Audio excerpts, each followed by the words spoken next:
السلام عليكم ورحمة الله تعالى وبركاته. مرحبا بكم في قناة جوهر الطبخ. تحوسوا على وصفات وأكلات تقليدية وعصرية، وتحوسوا على وصفات اقتصادية. نحب نقولكم بلي راكم في القناة الصحيحة.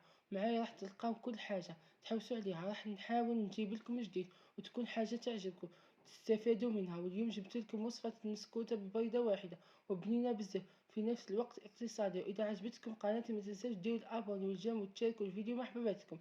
ودوك نبداو في الوصفة على بركة الله. وحدة عظمة ونص كاس زيت وكاس حليب وكاس ناقص منه صباع سكر وزوج كيسان فرينة، زوج خميرة، وحدة فاني. البنات حطيت العظمة ونخلطها هكا، ونزيد نحط الكاس السكر ونخلط.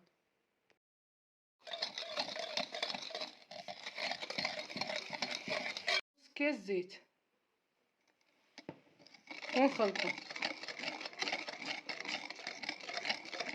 نصبو كاس حليب ونخلطه.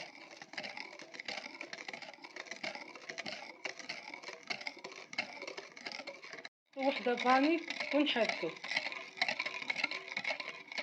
نحطو الفرينة ولا زوج كيسان فرينة وزوج خميرات الكاطو ونحركو.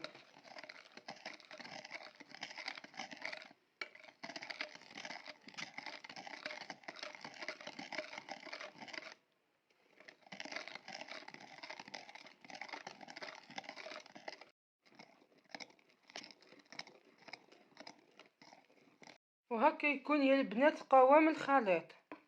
البنات دهنت المول تاع المسكوته بالزيت والفرينه باش ما يلصقليش يا البنات. انا صبيت الخليط تاعي تاع المسكوته في المول ونحطها في الكوشه باش تطيب.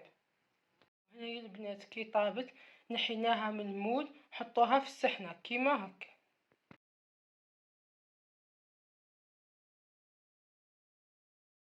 البنات كي ذوبت الشيكولا نحطها في المسكوته.